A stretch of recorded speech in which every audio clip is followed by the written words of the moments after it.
It's Friday, Feedback Friday, the feedbackiest day of the week. Ha! Yes, it's Feedback Friday. Feedback Friday is back.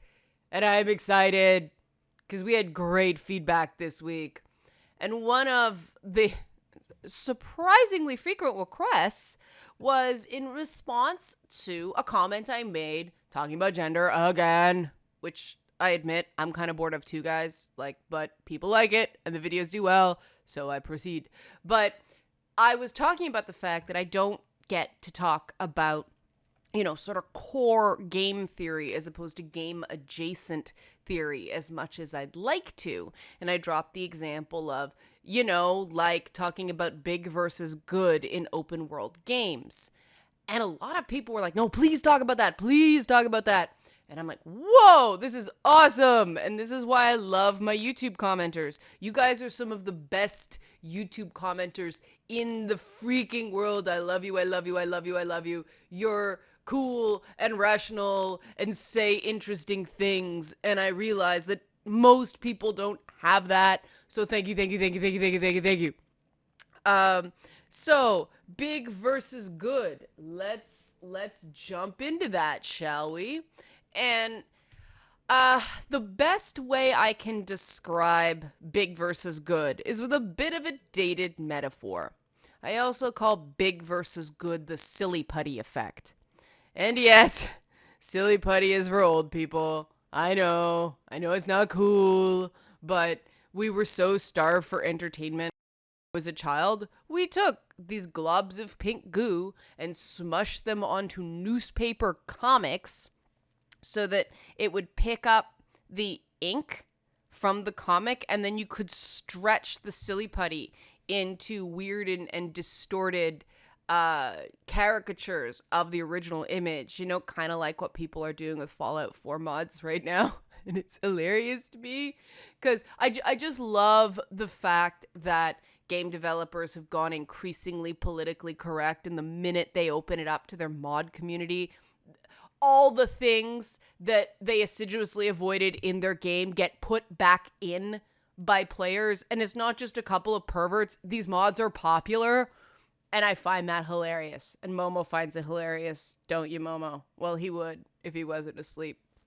But the problem with a game being treated like a comic book panel that gets exposed to silly putty is the more you stretch and stretch and stretch and stretch, the thinner and more distorted that original image, or in the case of a video game, a narrative, or I'll say a ludonarrative, because it does affect gameplay as well. We're not just talking story. No, just talking about story in video game analysis is poo-poo, and I don't think we should do it. So it gets stretched and stretched and stretched and stretched, and eventually it starts getting really thin, and eventually some holes start to form. And if you stretch it too far, it tears completely. And that's happening in more and more of these open world games that are just big instead of good. Some developers do a very good job of patching those holes. Some developers avoid the holes completely. And I know it's unpopular to say, but I think one of the cleverest ways of getting around the silly putty effect is what the Assassin's Creed franchise does. Now, we're just talking about this one element of the Assassin's Creed franchise, haters. You can dislike it for other reasons as much as you want. Hate the icon spam, hate other things about it, all you want. This, they do well. What Assassin's Creed does is it mucks with time.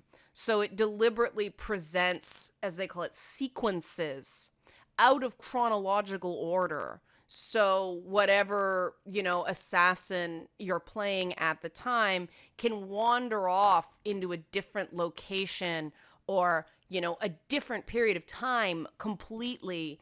And you're basically playing the order of their lives out of order. So the major events in this assassin's life that you're researching are deliberately shown to be done, presented not linearly. And I think that's really cool because it solves that problem of, oh no, this big bad guy is trying to subjugate humanity. Let's climb on roofs and hijack carriages and collect glyphs. And it doesn't make any sense otherwise, right?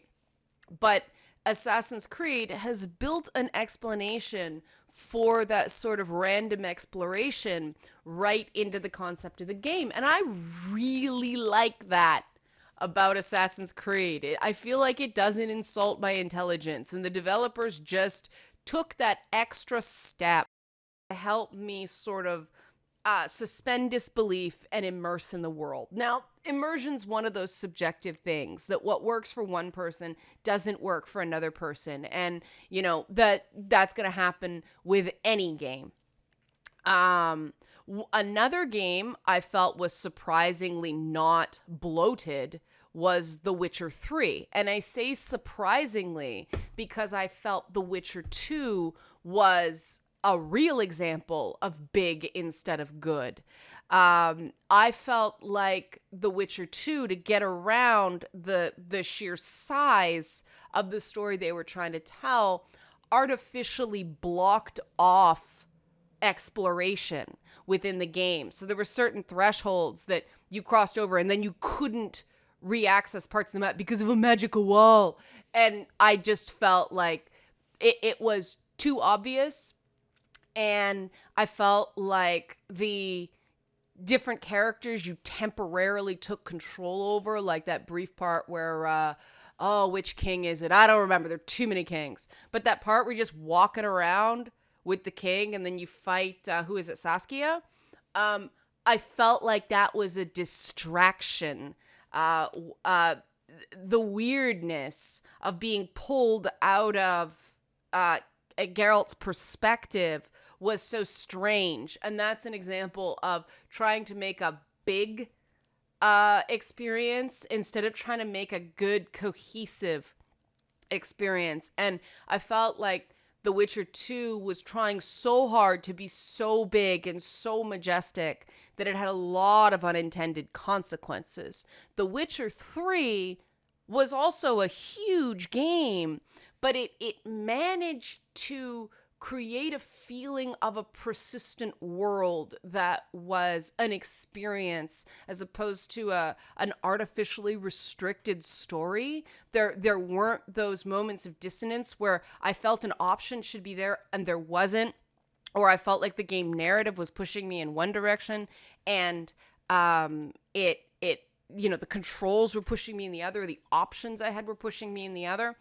And I mean, there are exceptions to that. The Witcher 3 is not perfect that way. I didn't like those sudden wrap-up little cut scenes that were done in sort of an art, a stripped-down art style, like a watercolor style, that provided commentary on what I'd just seen. I thought that was more for the sake of more, and I didn't need it. I hate narrative wrap-ups like that. And by narrative wrap-up, I don't mean the ending of games. I think that open world games have a unique challenge because they have to end the game without ending the game.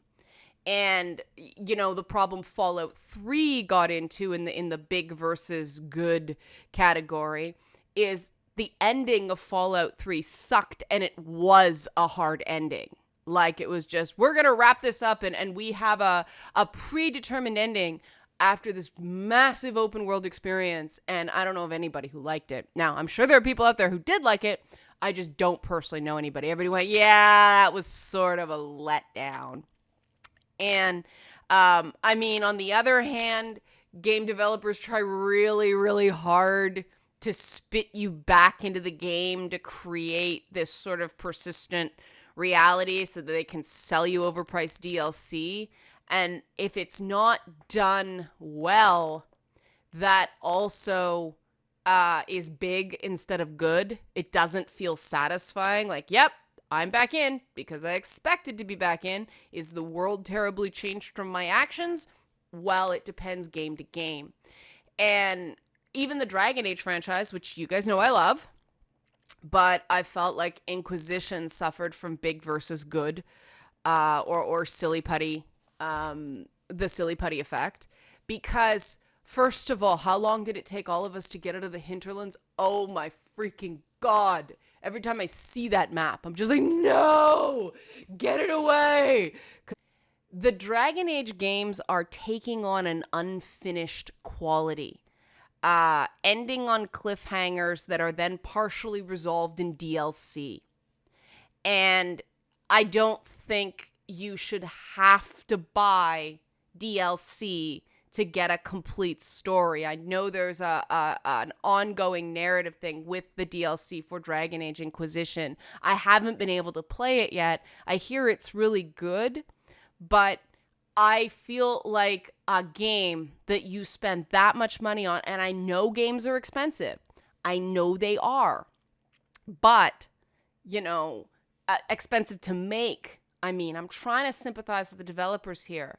But as much as I understand that you need to make as much money as possible because your profit margins are relatively small compared to other entertainment products, I get that.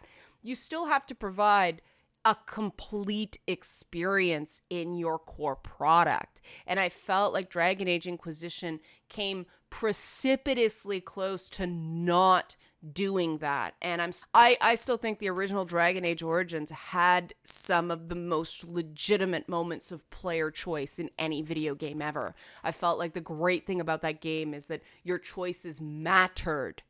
And in Inquisition, I felt like because the game was so big, because of those Skyrim elements that long-term fans of the franchise dreaded, but we were all like, Skyrim sold so well that it was bound to infect the experience of Dragon Age, and not for the better. I don't think. I think that Skyrim is a classic example of big versus good, and I know there are people that had a blast in Skyrim, but how much of what you did in Skyrim was what you did in Skyrim, and how much of it was the game giving you things to do? I was personally bored to tears in Skyrim, and I think that if it's the first sort of epic fantasy game you play, and in a lot of cases it was the first epic fantasy game anybody played, then you don't have anything to compare it to. But if you're like me and you've been playing, epic fantasy games all the way back to the Interplay games, like Baldur's Gate and Icewind Dale and Planescape Torment, and even stuff like Wizardry Gold, or, going way back to those text-based adventures like Zork, or, then you're sort of down with the elves and dwarves and cat people and lizard people. And so that discovery that pads the experience of Skyrim wears thin so fast. But there was this whole civil war, this sort of factional war that was going on as well, because of course there is. In an epic fantasy game, you have to have some sort of war. And the outcome mattered not at all, because it was big. It wasn't meaningful. It wasn't good. And these are just some examples of the big versus good problem in these open world games. So how do we avoid big to the detriment of the good?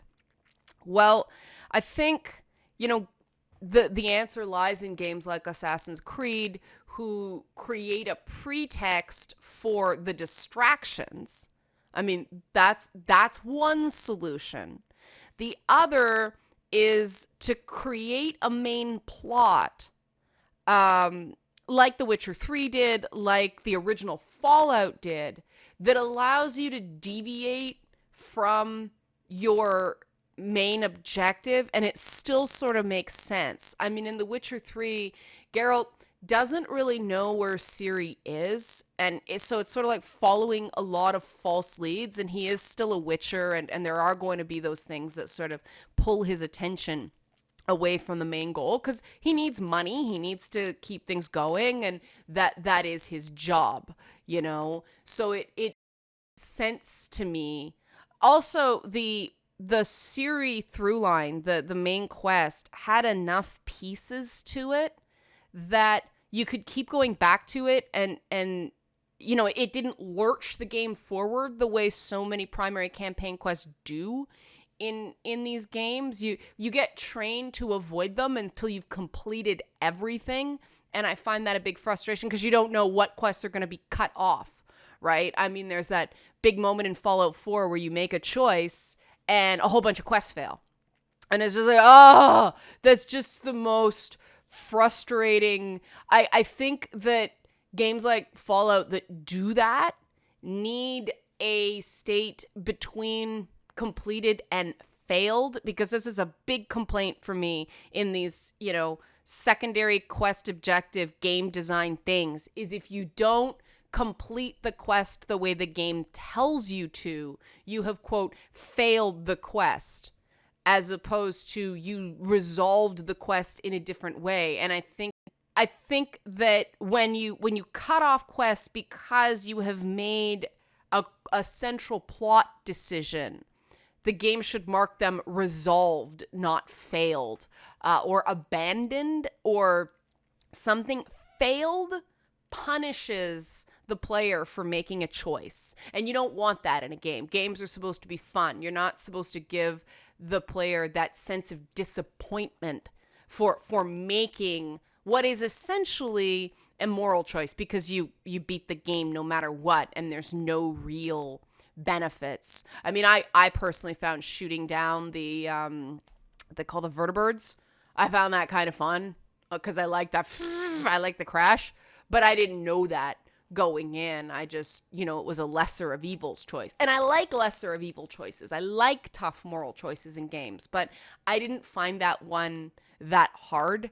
The pull of the Institute in the big versus good situation is that it's such a big area. It's so big, and you use so little of it that it just, you think there's going to be more, as opposed to just, those 3 ongoing generated quest givers that you get in every other hub. I mean, the Institute is a massive physical space within the game, and a lot of it's just because it's those 4 areas. It's just replicated nonsense. It's just ways to get lost. It's not functional space.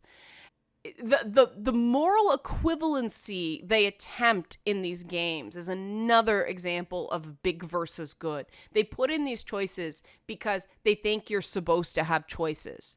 And this drove me crazy, and I know people are going to disagree with me, but please hear me out. This drove me crazy about Bioshock Infinite as well. They tried to balance the moral motivation of someone like Comstock, who is just trying to create a society in his own image so he can have all the good stuff about it, and the admittedly violent actions of people who are legit oppressed. I'm not talking about Twitter oppression, right? I'm talking about the reality is that if you weren't white, and quite frankly, if you weren't male, this isn't the real world. This is the world they set up in Bioshock Infinite, right? If you weren't white and you weren't male, you severely lacked even, I won't even go privilege. It was, you lacked security. And the moment Bioshock Infinite lost me was when Booker DeWitt, in my ear, first person character, supposed to be me, goes, "They're all the same." No, they're not.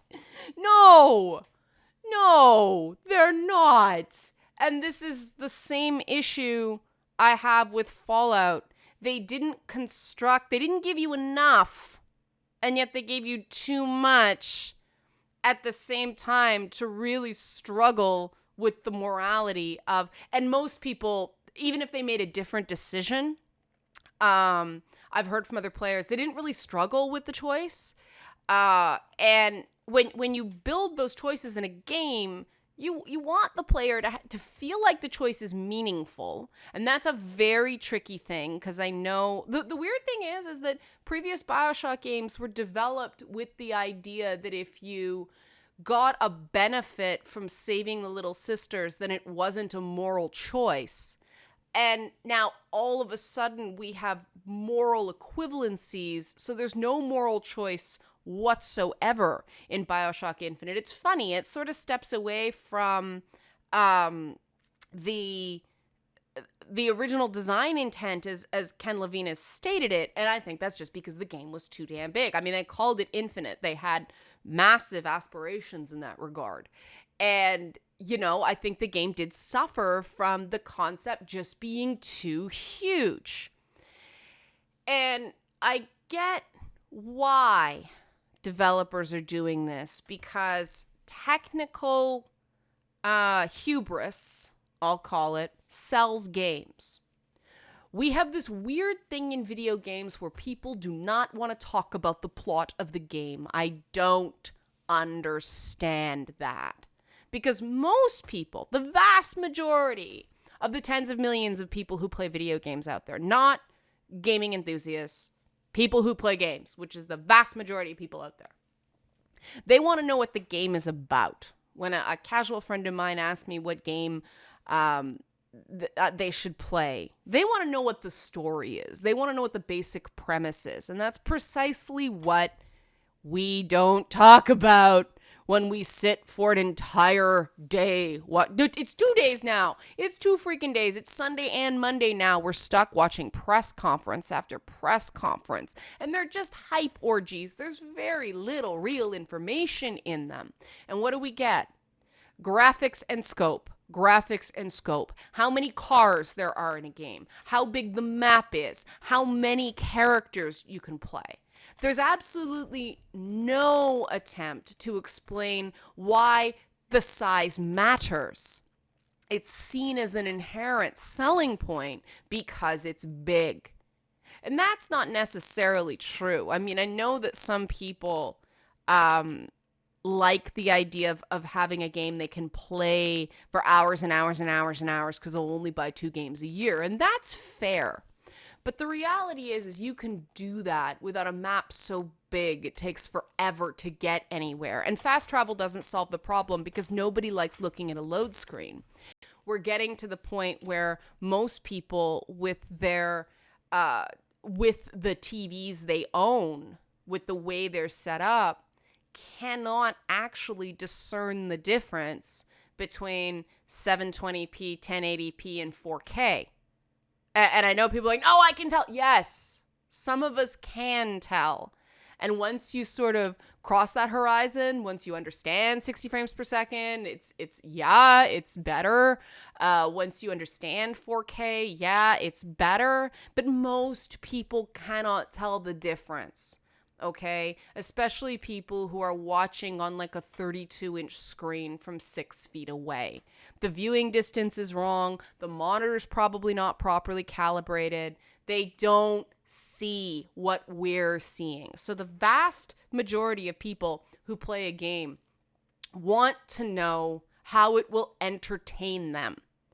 And for most people wandering around lost trying to figure out what to do because the map's so freaking big isn't their idea of a good time. And I will give it to Fallout 4. This is the first game that actually, once you got out of that noob dungeon, because the Vault is a noob dungeon, it's the same as the Pretense in all the Elder Scrolls games. It's press this stick to go forward, press this stick to turn, press this to pick up objects, press this to interact.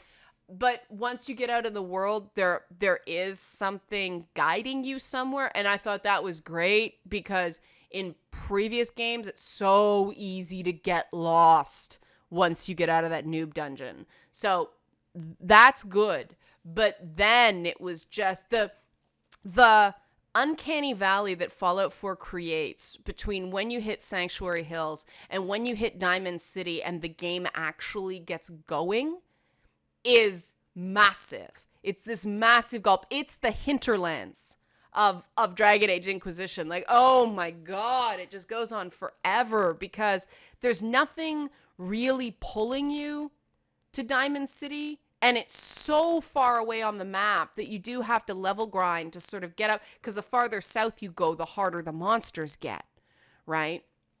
And so there is an issue with big versus good. And to me, it all comes down from the design perspective, for developers and designers, every moment of your game has to be relevant to what you want the player to get out of the game. Far Cry is another series that does this very, very well. The plot to Far Cry is so irrelevant that in Far Cry 4, it almost nods. The thing that's so cool about Far Cry 4 is the game gives you this objective from the beginning. Find, I forget the name, but you look at your mother's urn and she says, take me back to whatever. You have the choice to not complete that objective and still finish the game. I thought that was amazing because you get so lost in the world and the experience of having this uncanny amount of freedom because you're in a failed state, but it's a very violent form of freedom. And that informs, that sense of relative power informs every side mission you do. The you're capturing a fort and you're riding an elephant with a tiger buddy and you're taking the fort like that. It's all relevant. It's all relevant to your experience because that is the experience. Completing plot objectives is secondary to the experience of playing Far Cry. And I thought that was so cool. It solves the problem. They're both Ubisoft products, but it solves the problem of big versus good, of the silly putty effect, in a very different way than Assassin's Creed does. The other thing that's going to keep a player interested so you have good instead of big is memorable characters that add to the experience the entire time you play, not just when certain things trigger a quest for them. And this is something that the first two Dragon Age games did well, and the original and Inquisition didn't. There wasn't enough party chatter with your members when you're just sort of trudging along. In previous Dragon Age games, they talked to each other, and there were these little moments, and you actually felt like you were traveling with people, and it made the sometimes ponderous process of getting from point A to point B fun, because I would put people in the party just so they would bicker and talk and have these conversations. And there were a couple of really great moments between the Iron Bull and Solus in Inquisition, but there weren't enough of them. There was too much dead air while we were climbing around the hinterlands again. And I needed more of a human bond with my companions. And I mean, Fallout tried that with them constantly nagging you for picking up junk, but it didn't work. It's like, I have to pick up junk because the game wants me to pick up junk. Why are you busting my balls? Screw you, I'm going back and getting the dog. The dog says nothing. It doesn't give me a hard time. And there wasn't, because you can only have one companion, and isn't that artificial? I get it, it's because of game balance, but really, you're in this massive wasteland going into dangerous situations where a death claw could pop out at any moment. Why are you only taking one person with you?